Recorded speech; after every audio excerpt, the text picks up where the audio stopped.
గత కొన్ని సంవత్సరాలుగా నిర్లక్ష్యానికి గురై ఉన్నది అనేది మాత్రం వాస్తవం. అది ఇది నిర్లక్ష్యం అని చెప్పడం కంటే కూడా మ్యాన్ పవర్ తక్కువ ఉండడం, పేషెంట్లు ఎక్కువ ఉండడం ముఖ్యమైన కారణం.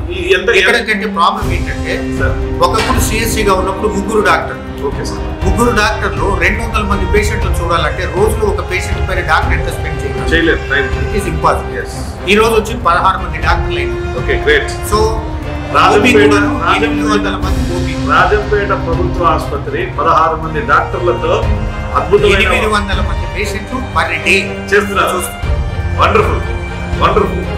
సో ఇది ఇంప్రూవ్మెంట్ కాదా? అప్పటితో కంపేర్ చేస్తే ఈరోజు ఇంకా ఇంప్రూవ్మెంట్ రావాలంటే ఇంకా వసతులు పెరగాల, మనం అది ఇవ్వగలం. ప్రధానమైన వైద్యాలైనటువంటి హార్ట్, బీపీ, షుగర్, లేడీస్కి అయితే గైనిక్ ఇష్యూస్, వీటి మీద వైద్య సేవలు చక్కగా అందుతున్నాయా సార్ ఇక్కడ?